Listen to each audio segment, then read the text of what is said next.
lugar. Amém? Amém? Amém. Uau.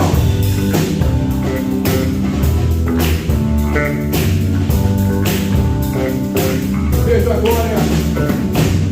Eu vejo a glória do Senhor hoje aqui. A sua mão, seu poder sobre mim, sobre ti, sobre nós. A glória do Senhor. O amor descendo neste lugar. Eu vejo a glória. Eu vejo a glória do Senhor hoje aqui. Sua mão, seu poder sobre mim. Os céus abertos hoje eu vou contemplar. O amor descendo neste lugar. Eu quero ver agora o seu poder. A sua glória inundando meu ser. Vou levantar as mãos e vou receber. Vou louvando o seu nome, porque eu sinto o Senhor me tocar. Eu quero ver agora o seu poder. A sua glória inundando meu ser. Vou levantar as mãos e vou receber. Vou louvando o seu nome, porque eu sinto o Senhor me tocar.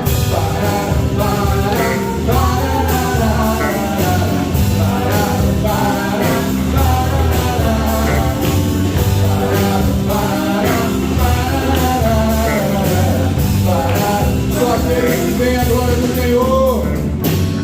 Eu vejo a glória do Senhor aqui nesse lugar. Ele está fluindo entre nós. O seu poder, o seu fluir, o seu agir. Hoje podemos contemplar o amor descendo nesse lugar. Eu quero ver agora o seu poder. A sua glória inundando meu ser. Vou levantar as mãos e vou receber. Vou louvando o seu nome, porque sinto o Senhor me tocar. Eu quero ver agora o seu poder. A sua glória inundando meu ser. Vou levantar as mãos e vou receber. Vou louvando o seu nome, porque sinto o Senhor. Vou louvando o seu nome, porque sinto o Senhor. Vou louvando o seu nome, porque sinto o Senhor me tocar. Ao chegarem à casa de seu pai Jacó, na terra de Canaã, relataram-lhe tudo o que lhes acontecera, dizendo: o homem que governa aquele país falou asperamente conosco e nos tratou como espiões, mas nós lhes asseguramos que somos homens honestos e não espiões. Dissemos também que éramos 12 irmãos, filhos do mesmo pai, e que um já havia morrido e que o caçula estava com o nosso pai em Canaã. Então o homem que governa aquele país nos disse: vejamos se vocês são honestos. Um dos seus irmãos ficará comigo e os outros poderão voltar e levar mantimentos para matar a fome de suas famílias. Tragam-me, porém, o seu irmão caçula, para que eu comprove que vocês não são espiões, mas sim homens honestos. Então lhes devolverei o irmão e os autorizarei a fazer negócios nessa terra. Ao esvaziarem as bagagens, dentro da bagagem de cada um estava a sua bolsa cheia de prata. Quando eles e seu pai viram as bolsas cheias de prata, ficaram com medo. E disse-lhes seu pai Jacó: vocês estão tirando meus filhos de mim. Já fiquei sem José, agora sem Simeão, e ainda querem levar Benjamim. Tudo está contra mim. Então Rúben disse ao pai: pode matar meus 2 filhos, se eu não o trouxer de volta. Deixa-o aos meus cuidados e eu o trarei. Mas o pai respondeu: meu filho não descerá com vocês. Seu irmão está morto e ele é o único que resta. Se qualquer mal lhe acontecer na viagem que estão por fazer, vocês farão estes meus cabelos brancos descerem à sepultura com tristeza. A fome continuava rigorosa na terra. Assim, quando acabou todo o trigo que os filhos de Jacó tinham trazido do Egito, seu pai lhes disse: voltem e comprem um pouco mais de comida para nós. Mas Judá lhes disse: o homem nos advertiu severamente: não voltem à minha presença, a não ser que tragam o seu irmão. Se enviares o nosso irmão conosco, desceremos e compraremos comida para ti. Mas se não o enviares conosco, não iremos, porque foi assim que o homem falou: não voltem à minha presença, a não ser que tragam o seu irmão. Israel perguntou: por que causaram esse mal contando aquele homem que tinha outro irmão? E lhe responderam: ele nos interrogou sobre nós e sobre nossa família, e também nos perguntou: o pai de vocês ainda está vivo? Vocês têm outro irmão? Nós simplesmente respondemos ao que ele nos perguntou. Como poderíamos saber que ele exigiria que levássemos o nosso irmão? Então disse Judá a Israel, seu pai: deixa o jovem ir comigo e partiremos imediatamente, a fim de que tu, nós e nossas crianças sobrevivamos e não venhamos a morrer. Eu me comprometo pessoalmente pela segurança dele. Podes me considerar responsável por ele. Se eu não o trouxer de volta e não o colocar bem aqui na tua presença, serei culpado diante de ti pelo resto da minha vida. Como se vê, se não tivéssemos demorado tanto, já teríamos ido e voltado 2 vezes. Então Israel, seu pai, lhe disse: se tem que ser assim, que seja. Coloquem alguns dos melhores produtos da nossa terra na bagagem e levem-nos como presente ao tal homem: um pouco de bálsamo, um pouco de mel, algumas especiarias e mirra, algumas nozes de pistache e amêndoas. Levem prata em dobro e devolvam a prata que foi colocada de volta na boca da bagagem de vocês. Talvez isso tenha acontecido por engano. Peguem também o seu irmão e voltem àquele homem. Que o Deus Todo-Poderoso lhes conceda misericórdia diante daquele homem, para que ele permita que o seu outro irmão e Benjamim voltem com vocês. Quanto a mim, se ficar sem filhos ficarei. Vamos orar. Deus amado, Deus bendito, oramos a Ti, porque sabemos da nossa dependência de entender a Tua mensagem, não por palavras humanas, ainda que elas sejam importantes e necessárias, mas dependemos da iluminação do Teu Espírito Santo. Precisamos ouvir o que Tu tens para nós hoje. Ajuda-nos e transforma-nos segundo a Tua vontade. Nós oramos assim no nome de Jesus. Amém. Amém. Os irmãos podem se sentar. Queridos, o livro de Gênesis, como eu disse, é um livro incrível, com histórias incríveis e com tanta informação importante para as nossas vidas. E quando a gente olha para Jacó, a gente tem a impressão, sabe aquela pessoa que senta para contar a sua vida e às vezes fica horas contando de várias coisas extraordinárias que aconteceram? Eu tenho essa impressão de que Jacó é essa pessoa. Jacó, ele sempre foi um lutador. No nascimento, logo no nascimento, ele perdeu a oportunidade, o direito, da primogenitura, que era nada mais do que receber a bênção e toda a herança do pai. Não que ele não tenha sido o primeiro, ele foi o primeiro filho a nascer, mas ele saiu no mesmo parto, saíram 2 crianças e uma saiu um pouco à sua frente. Por uma questão de alguns segundos, ele não recebeu aquela primogenitura. E além de ter nascido depois, ainda tinha um problema: o seu pai era mais afeiçoado ao seu irmão do que a ele, porque parece que o seu irmão Esaú era alguém que tinha aquelas características que agradavam mais o seu pai, que era talvez forte, caçador, alguém mais ativo, e José possivelmente era alguém mais caseiro, que não era exatamente como o seu irmão, e por conta disso, ele roubou a bênção da primogenitura, ele lutou por ela e roubou, e teve que fugir, porque o seu irmão o jurou de morte. E ele foi para onde? Ele foi para as terras do seu tio, Labão.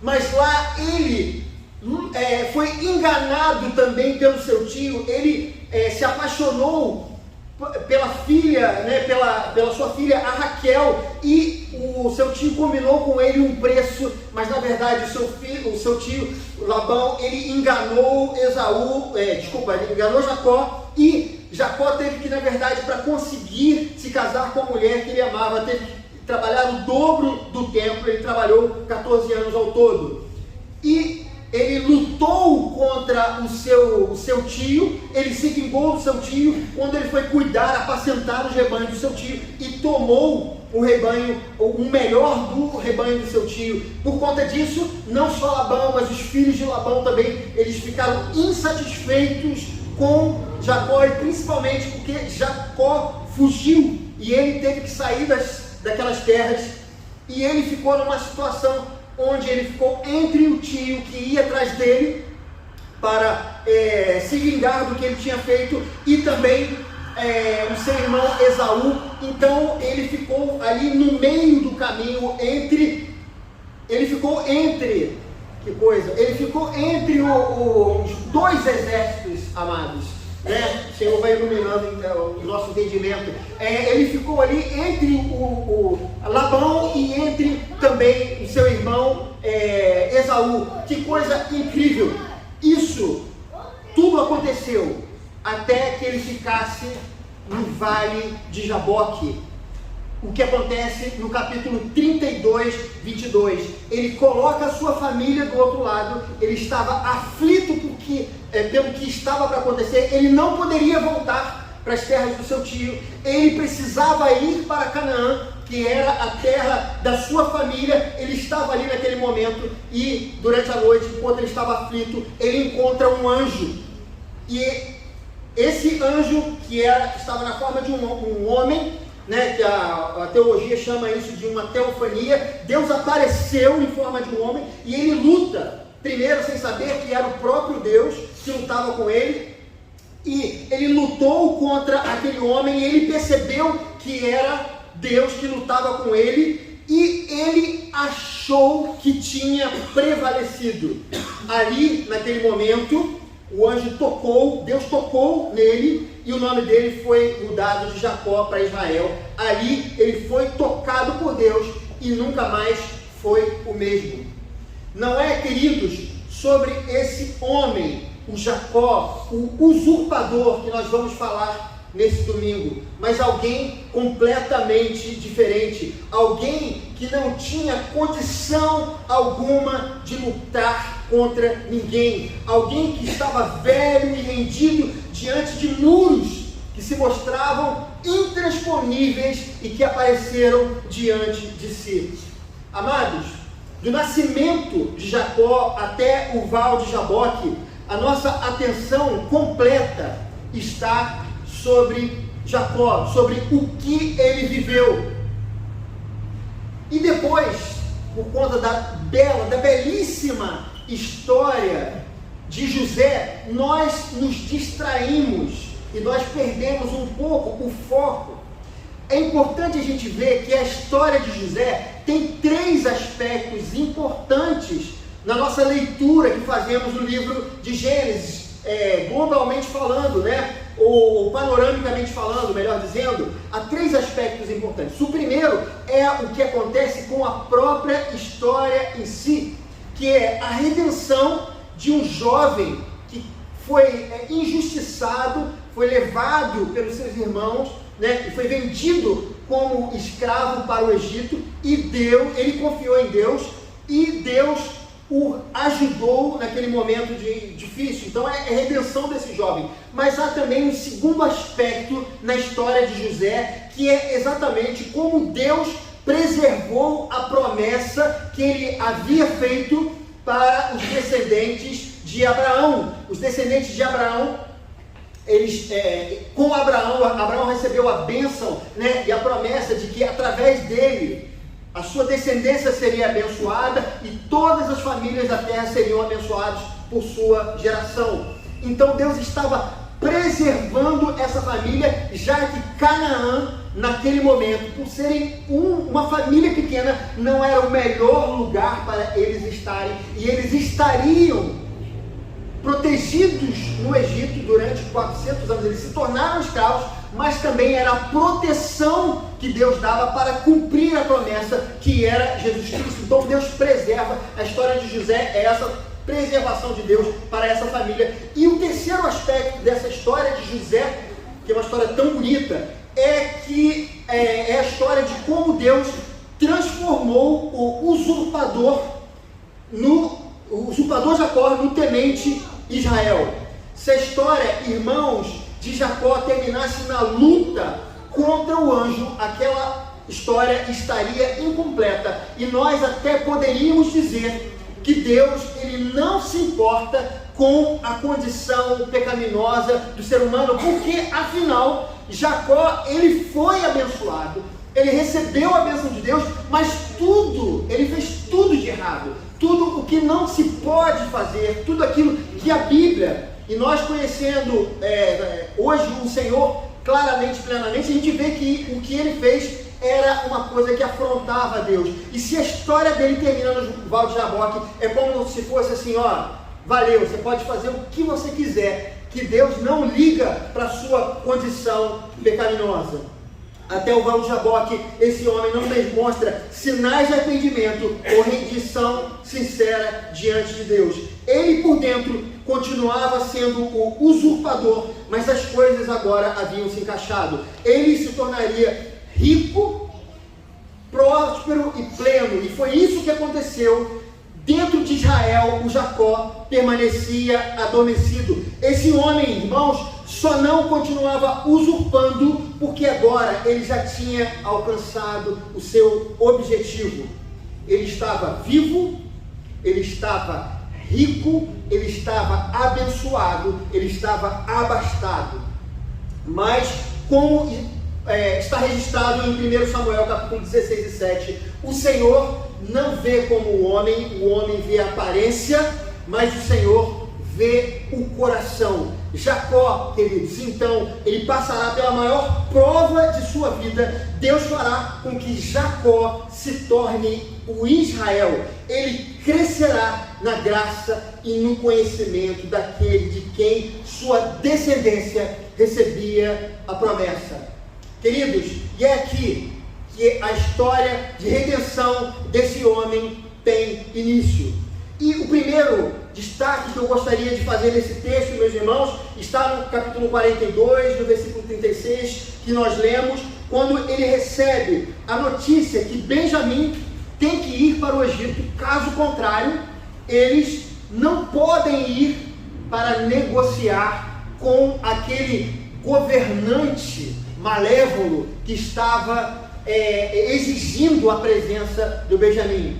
E ao saber disso, Jacó ele fica desesperado, porque Benjamim era o seu outro filho amado e querido, filho da mulher que ele mais amava. O primeiro era o José, que havia morrido, e o segundo era Benjamim. E ele entra em desespero e ele fala assim para os seus filhos: vocês estão tirando meus filhos de mim. Já fiquei sem José, agora sem Simeão, e ainda querem levar Benjamim.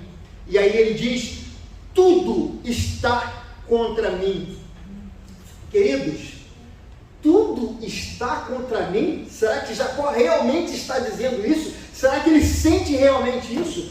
Quando foi que os eventos estiveram contra aquele homem? Ele tomou a primogenitura do seu irmão. O que aconteceu? Nada. Ele tomou os rebanhos do seu sogro. O que aconteceu? Nada.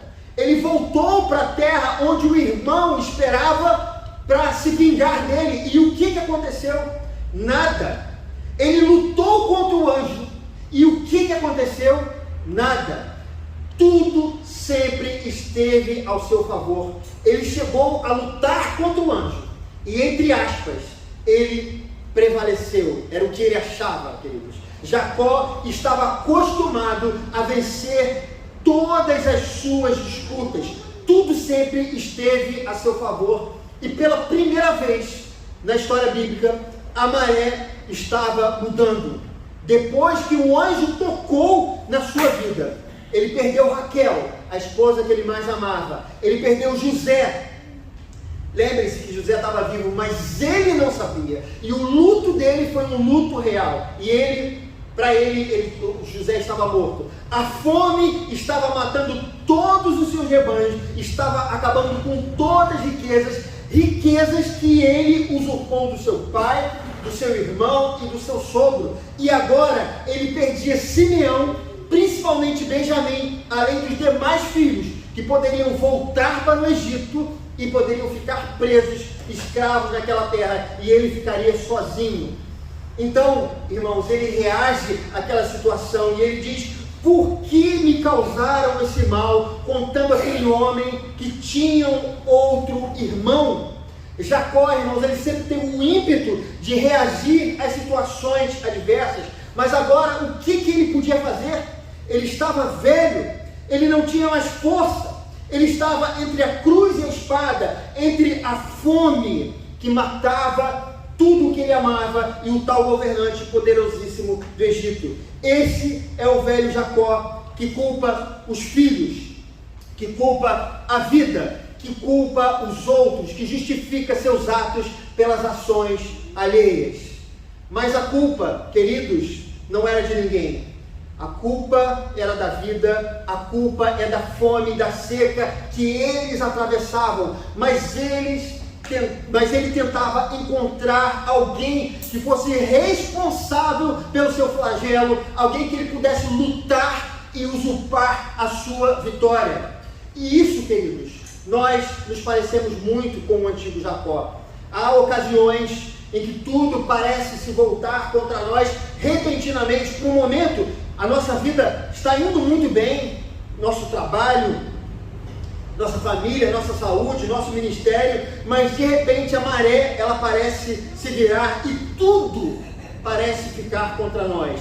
Nesses momentos, a nossa tendência é culpar quem está ao nosso lado. Se é no trabalho, o culpado é o nosso chefe, nosso colega, a clientela, o fornecedor. Se é na família, o culpado é o nosso cônjuge, são os nossos filhos, é a pobre coitada da sogra. Se é a saúde, o culpado é o médico, o hospital, nossos pais que nos transmitiram uma doença pelo DNA. Se é na igreja, o culpado é o pastor antigo, é o pastor novo, são os irmãos da liderança, ou é aquela igreja, né, que só tem gente problemática, como muitas pessoas ficam dizendo. Nossa tendência, irmãos, é apontar o dedo, achar um culpado, um Judas, para nós podermos revidar.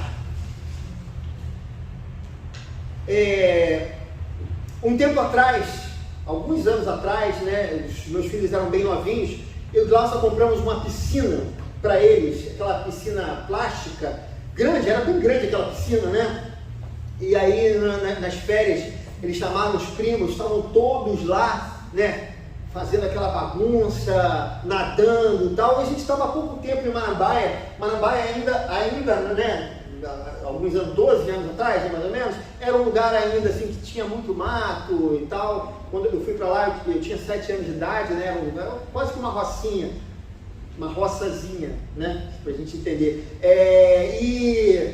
Enfim, hoje está diferente, mas naquela época ainda tinha bastante coisa, né, da natureza. E o que acontece no momento onde eles estavam se divertindo à tarde, né? Muitos insetos, aquela lavadeira que adora água, né? Estava rodeando lá e fazendo um barulhinho, né? E o João não estava acostumado com aquilo tudo, né? Não, isso estava distraído, o João não estava acostumado, e toda hora aparecia uma lavadeira, um marimbondo, uma abelha, né? Era um inseto qualquer que estava aparecendo toda hora, e João foi ficando melindrado com aquilo, porque ele não estava acostumado com aquele monte de inseto. Nós estávamos há pouquíssimo tempo lá, né, nessa casa, e aí ele foi ficando triste com aquilo. Aí daqui a pouco ele começou a chorar, e ele veio falar comigo, e aí ele perguntou o seguinte para mim, né, com aquela vozinha de criança, ele perguntou: papai, por que o mundo está tão furioso? Ele perguntou para mim. Ele achava, queridos, que aquele monte de inseto era um ataque pessoal, que o mundo estava furioso com ele. Mas na verdade, irmãos, o planeta só estava sendo o que o planeta costuma ser: um lugar rude com muitos insetos que assustam crianças. Muitas de nossas lutas não provêm de ações específicas de pessoas mal intencionadas ou de ataques pessoais do mundo espiritual, mas a verdade é que muitas vezes Somos afligidos pelo mundo, porque o mundo é um lugar rude para a existência humana. Jesus nos fala: no mundo tereis aflições. Não podemos nos esquecer que os flagelos da vida, as dificuldades que enfrentamos e que muitas vezes estão acima de nossa capacidade de enfrentá-las, vêm do caos proporcionado pelo pecado que adentrou a história humana. Queridos, a história do Éden está lá. Nós falamos sobre ela, né? Esse mês aí, lendo o livro de Gênesis. A história do Éden, ela está para nos ensinar que a vida na terra é dura porque o pecado tornou a vida assim. Muitas vezes, irmãos, nós ficamos dizendo: por que Deus está nos dando uma luta? Ou por que o diabo está nos dando uma luta?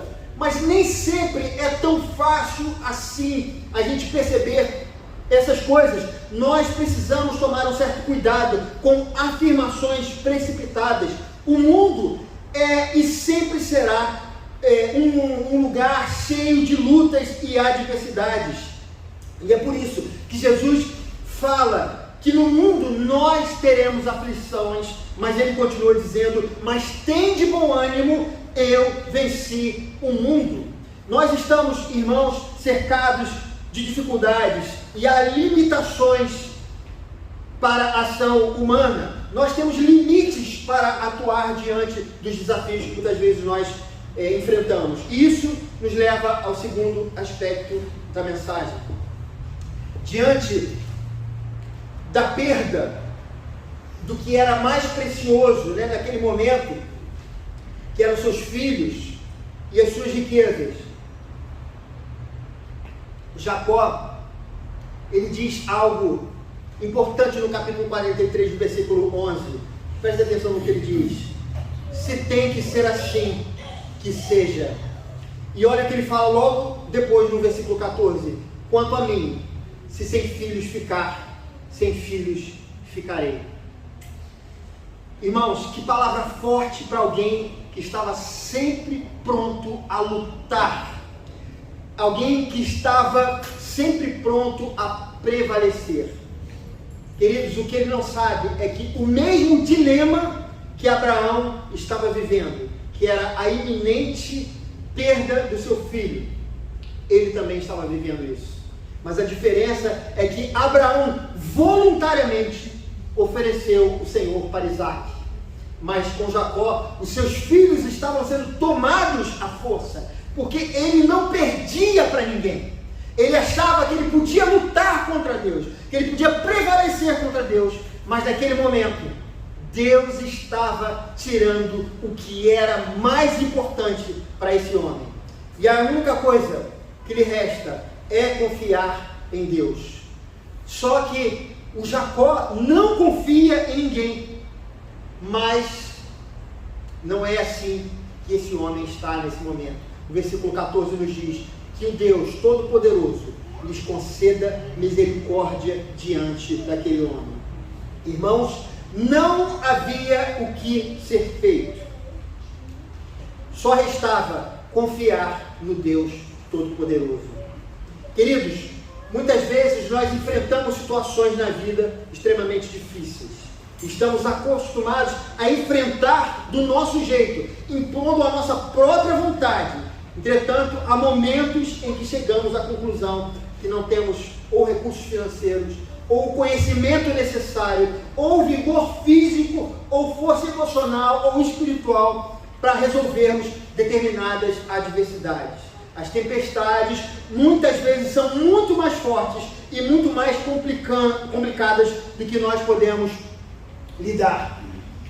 E esses são os momentos nos quais nós somos levados, e eu repito, nós somos levados a confiar em Deus.